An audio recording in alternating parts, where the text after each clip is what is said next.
Hello friends, पैरुसल GS पे आपका स्वागत है।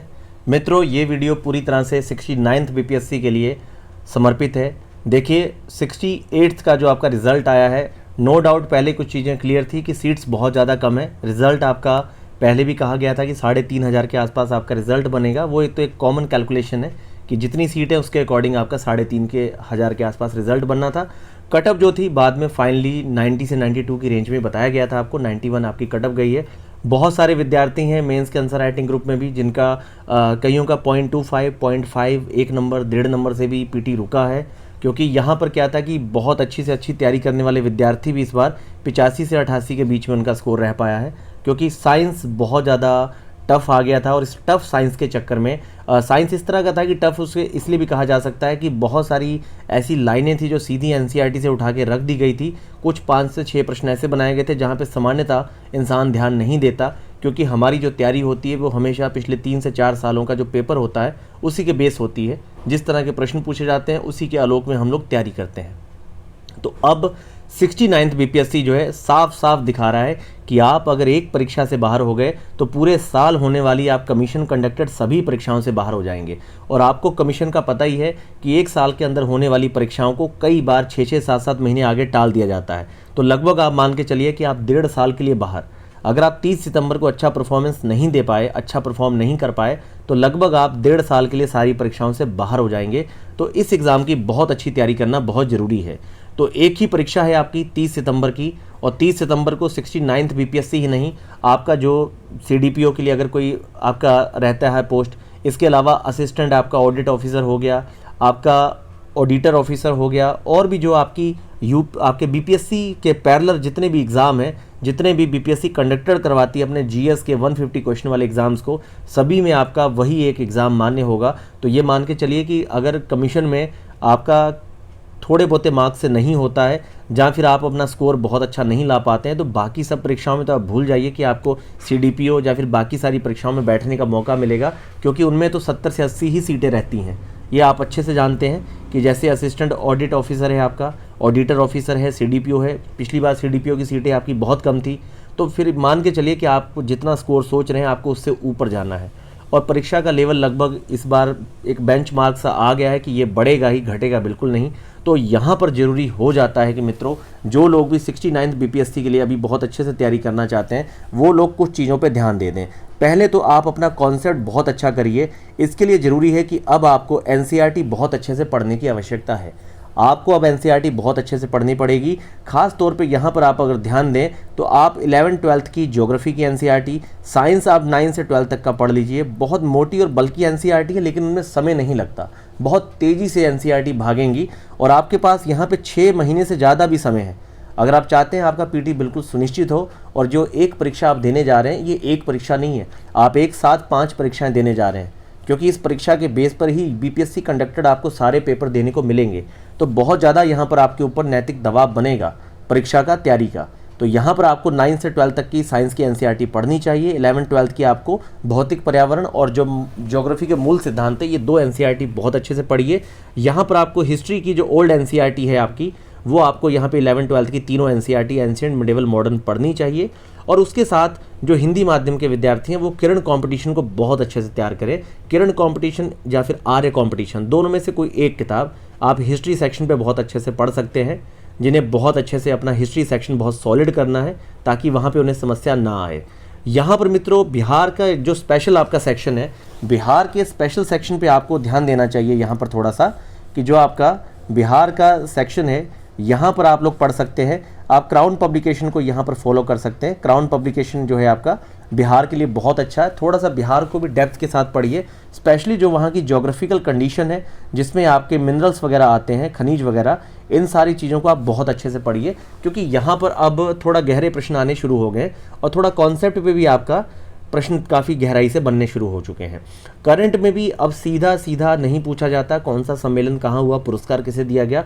अब उस पुरस्कार के संदर्भ में भी बेसिक सेंटेंस, बेसिक स्टेटमेंट बनाए जाते हैं, जहाँ फिर आपसे पिछले 2 साल की रिपोर्ट पूछी जा सकती है। अगर आपको पूछा जा रहा है कि वेटलैंड की थीम क्या है, तो 2022-23 दोनों वेटलैंड की थीम आपसे पूछी जा सकती है।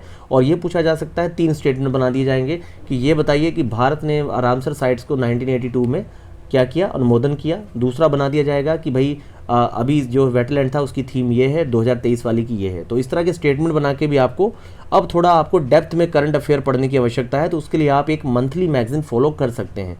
देखिए, आप जनरली देखते होंगे कि स्पीडी और एडुटेरिया का करंट वैसे काफ़ी अच्छा रहता है, लेकिन एनुअल है।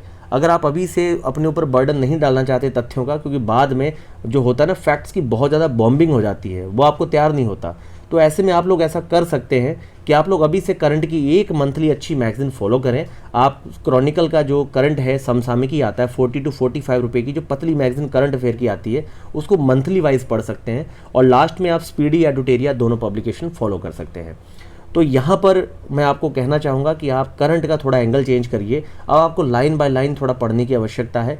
अब ऐसा नहीं है कि भारत जापान के बीच में कौन सा युद्ध अभ्यास हुआ, ये भी ज़रूरी है कि ये पहला युद्ध अभ्यास जो था ये किस सन में हुआ है, और ये जो युद्ध अभ्यास है ये किस फील्ड का है, नेवल है कि आर्मी है, या फिर इसका बेस पूछा जा सकता है कि ये इस बार भारत में हुआ कि जापान के किसी साइड पे हुआ है। तो थोड़ा और डेप्थ में पढ़िए, क्योंकि एक एक मार्क्स जरूरी है। बहुत सारे विद्यार्थी मेंस आंसर राइटिंग के ग्रुप में जो थे, लगभग 328 विद्यार्थी थे, उसमें 308 विद्यार्थी अभी एक्टिव हैं। तो उनमें से कई सारे विद्यार्थियों ने अभी मैसेज किया था कि 0.25 से उनका पीटी नहीं हुआ, 1 नंबर से नहीं हुआ, 1.5 नंबर से उनका पीटी नहीं हुआ। तो बड़ा ही हृदय विदारक टाइप का होता है कि 0.25 से फेल हो जाना। एक आदमी पॉजिटिव होकर अपने रिजल्ट को देखता है, दूसरा अब 6 महीने बाद फिर से पीटी देगा और 1.5 साल बाद परीक्षा के रिजल्ट को देखेगा। तो बहुत ज़्यादा मतलब टफ हो जाता है ऐसा फेज़। तो लेकिन यही माइंडसेट जो है, ना हारने की जो आपकी जिजीविषा है, लड़ने की जो ताकत है, यही आपको आगे लेके जाती है। क्योंकि जीवन आपका सिर्फ ये एक परीक्षा नहीं है, इस परीक्षा के बाद भी आप जॉब पे कितना कारगर तरीके से काम कर पाते हैं, आपकी ग्रोथ कैसी है, ये सब आपके टफ माइंडसेट के साथ ही हो पाता है। तो मेंटल टफनेस तो आपको यहाँ पे लानी पड़ेगी। जब लाखों के क्राउड में से 300-350 के बीच में आपको जाना है, तो मेंटल टफनेस यहाँ पे आपको अपनी बहुत ज़्यादा मजबूत रखनी होगी मित्रों।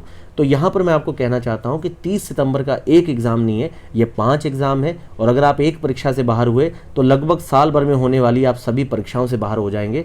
इसलिए आप लोग चेत जाइए, जाग जाइए मित्रों।